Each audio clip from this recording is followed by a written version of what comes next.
Good morning, everyone. This is Maysha with As Long as You're Breathing, Keep Living. I want to remind you all that Maggie Sarfo will be back with us at 12:30 today to discuss her Creating Balance program. Can't wait to have that discussion later today. Really want to encourage you all to be on live with us if you can and ask questions and interact with Maggie. I know she would love that. But if you can't catch us live, of course, the recording will be up. So that is 12:30 Central Time today. Maggie's in London, so she does these things. It's kind of an odd time for her. So I really appreciate that she takes the time and makes the effort and does this for us. So I want to talk to you about conversations that can be uncomfortable among friends, or maybe the lack of conversations because we're not sure, well, we may be rejected. I've had throughout my life some conversations that did happen or didn't happen with friends because they weren't quite sure how I would react. I've had friends who didn't actually say what they wanted me to know. They've handed me pictures to see what my response would be.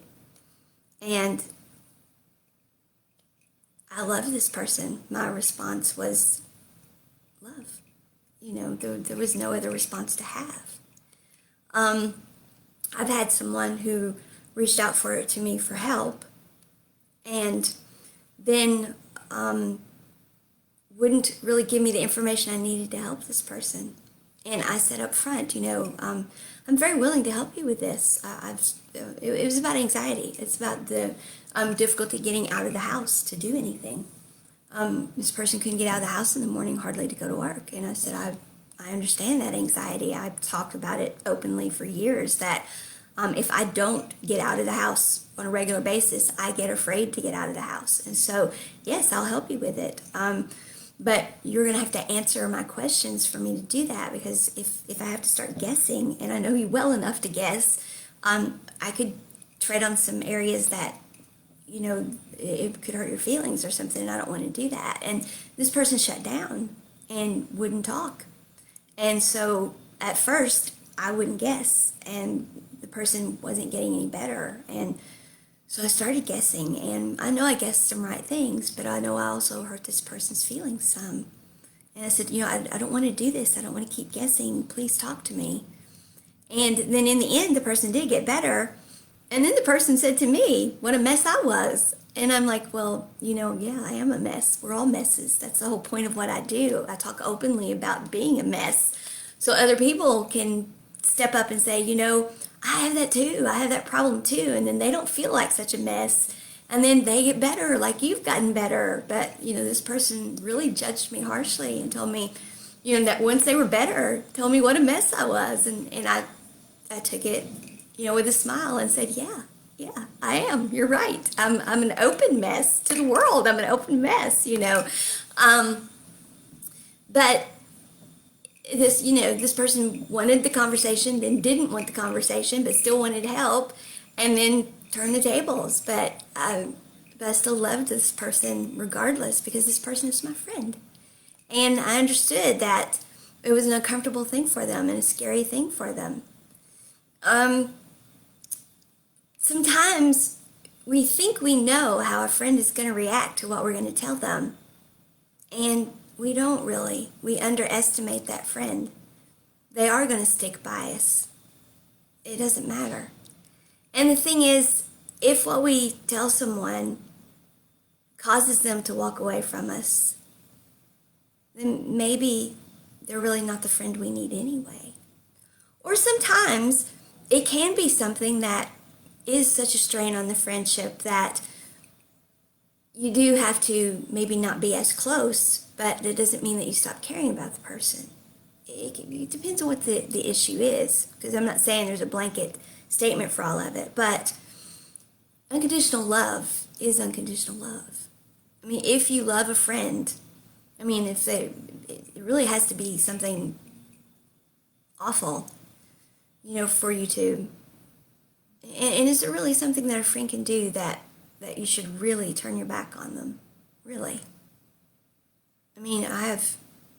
Really, is there? That's something to think about.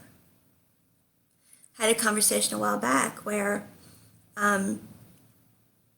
the guy was kind of said to me, he said, really? I thought we were friends.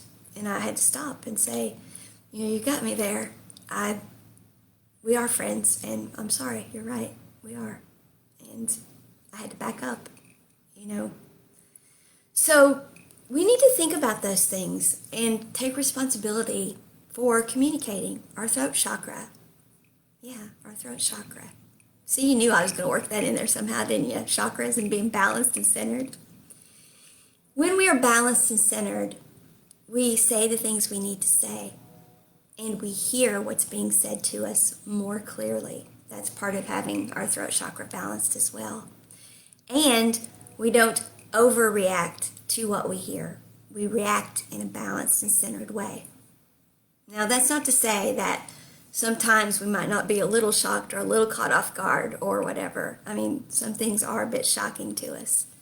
But we are grounded and centered, and we do process it, and we do make the right choice and have the right reaction in the end when we're grounded, balanced, and centered.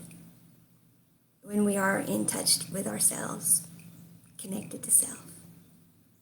So, but we do have a responsibility to not leave people guessing, too. That's the other thing. When we leave people guessing, they can make the wrong assumptions. And then we're responsible if we have a friend that's made the wrong assumption about us or about our friendship or whatever. If somebody feels like, okay, this friendship doesn't matter to this person, well, maybe it matters a great deal to you. But if you're silent or not saying certain things, you're leaving the person guessing. You may have your reasons, but the person's guessing. So we have a responsibility when any type of relationship, we have a responsibility to communicate. We do have different communication styles, that's true, but we have a responsibility to bridge those styles. And it's upon both people in the relationship to do that. So when our throat chakras are balanced, we're grounded, centered, and our throat chakras are balanced. And we are coming from a place of unconditional love when we're coming from our hearts. We're coming from here. We can trust ourselves to do that. So that's what I wanted to talk to you about today. If the relationship matters, speak your truth. Say what you need to say. Do it with a balanced throat chakra. Don't do it harshly. Don't do it overly meekly so that it doesn't come across as strongly as you mean it, but don't do it overly harshly either. Just be calm and direct.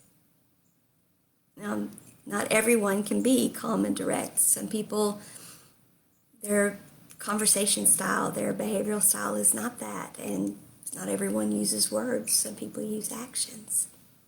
If you know that about someone, if you know they're not a word person, they're an action person, then take responsibility and watch their actions. See the little things they do and start noticing those actions. And then thank them for the little things they do. Acknowledge, thank you for doing that. That lets them know that you saw that. I heard you. Communication is complicated. Friendships are complicated. All relationships are. So let's take responsibility and bridge communication styles. Say the things that need to be said. And understand that being grounded and centered, having our chakras balanced, being connected to self, all of those things only make it easier. So, as long as you're breathing, keep living, and your life will be better when you do it grounded and centered. Okay? You all have a great day. See you all at 12:30 when Maggie is on, and she's going to tell us more about having a centered life. So, talk to y'all then.